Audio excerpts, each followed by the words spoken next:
क्या आपने कभी किसी ऐसे तालाब के बारे में सुना है जहां रात को पानी अपने आप हिलता है बिना हवा के, और लोग कहते हैं उस पानी के नीचे कुछ जिंदा है, या शायद कब का मरा हुआ। ये कहानी है कच्चा कालवा के तालाब की। एक ऐसी जगह जहां अंधेरा गिरते ही हवा भी रुक जाती है, और जिसने भी उस तालाब के पास जाने की हिम्मत की वो या तो लौट कर नहीं आया या फिर ऐसा बदल गया जैसे जिंदा लाश हो।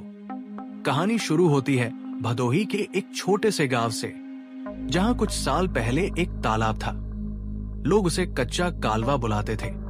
गांव वाले कहते थे इस तालाब का पानी कभी साफ नहीं होता, चाहे जितनी बरसात हो जाए। पानी हमेशा काला और गीला रहता था, जैसे किसी ने उसमें खून मिलाया हो। यही गांव में रहता था रमेश, एक 23 साल का लड़का। रमेश ने अपनी जिंदगी में कई कहानियां सुनी थी कच्चा कालवा के बारे में, पर उसे लगता था सब बकवास है। एक रात गांव के मेले के बाद रमेश अपने दोस्त टिल्लू और भूरा के साथ बैठा था। तीनों ने थोड़ा शराब पी रखी थी। टिल्लू हंसकर, ओए रमेश, तू बड़ा शेर बनता है, एक काम कर, आज रात कच्चा कालवा के पास चल।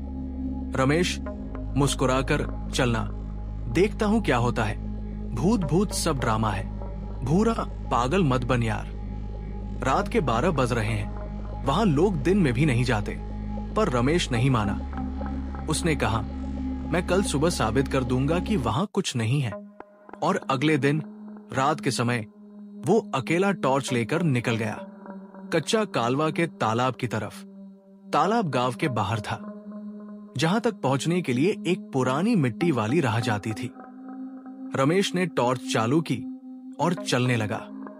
हवा बिल्कुल बंद थी, सिर्फ उसके कदमों की आवाज और दूर से कुत्तों के भौंकने की गूंज। जब वो तालाब के पास पहुंचा, उसने देखा पानी बिल्कुल काला था और उसमें से हल्की सी गंध आ रही थी, जैसे कुछ सड़ रहा हो।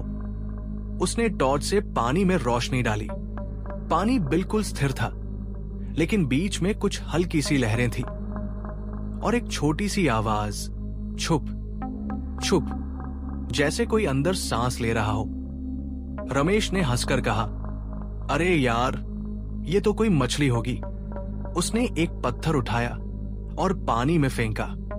बस उसके बाद एकदम से सब कुछ चुप हो गया। ना हवा, ना आवाज, ना मछली, सिर्फ एक ठंडी सी हवा का झोंका और उसके पैरों के पास से एक लाश जैसी गंध।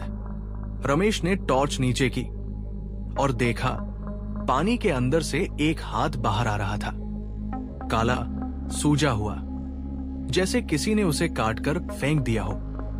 वो पीछे हटा, टॉर्च गिर गई। उसने संभाल कर उठाई, पर टॉर्च अब झिलमिला रही थी। उस रोशनी में उसने देखा पानी के अंदर कोई इंसान खड़ा था। उसका चेहरा पूरा कीचड़ से भरा हुआ, आंखें लाल जैसे जल रही हो और मुंह से हल्की सी आवाज, तू क्यों आया यहां? रमेश चीख कर भागना चाहता था, पर पैरों की मिट्टी चिपक गई थी। जब वो हिलने लगा तो मिट्टी और गहरी होती गई, जैसे जमीन उसे खींच रही हो। वो जोर से चिल्लाया, बचाओ, कोई है क्या? पर आसपास सिर्फ झाड़ियों की सरसराहट थी। उसने आंखें बंद की और जोर से पैर निकाला और किसी तरह भागकर घर लौट गया। अगली सुबह उसके दोस्त टिल्लू और भूरा उसके घर आए। रमेश का चेहरा सफेद था, आंखें लाल, और वो कुछ बोल नहीं पा रहा था। टिल्लू, रमेश, क्या हुआ भाई, तू ठीक है? रमेश, हल्की आवाज में वो पानी के नीचे कोई था। भूरा, क्या बकवास कर रहा है? पर उस रात के बाद रमेश बदल गया। वो चुप रहता, घर से बाहर नहीं निकलता, रात को अक्सर चिल्लाता, हाथ मत पकड़, मुझे नीचे मत खींच। उसके माँ बाप ने उसे डॉक्टर के पास ले गए। डॉक्टर ने कहा यह तनाव और सदमे का मामला है, पर डॉक्टर क्या जानता था कि रमेश के पैरों के नीचे की मिट्टी अब भी गीली थी। 3 दिन बाद सुबह सुबह लोगों ने देखा रमेश के घर का दरवाजा खुला था और वो गायब था। तालाब के पास मिट्टी पर उसके पैरों के निशान थे और पानी में एक नई लाश तैर रही थी।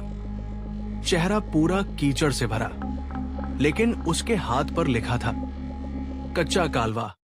तब से गांव वालों ने कहना शुरू किया, कच्चा कालवा सिर्फ एक तालाब नहीं, एक श्राप है। जो भी उसे अपमानित करता है वो उसके नीचे खींच लिया जाता है। गांव वालों ने तालाब के पास जाना छोड़ दिया।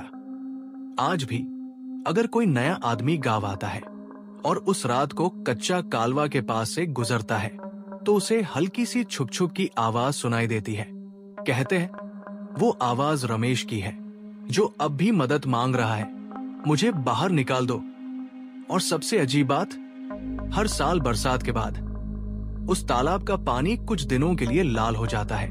गांव वाले कहते हैं ये कच्चा कालवा अपना हिसाब ले रहा है। तो अगर कभी आप किसी पुराने तालाब के पास जाएं और पानी आपको देखता हुआ लगे तो याद रखना, कुछ चीजें मिट्टी से नहीं, पानी से भी बदला लेती है।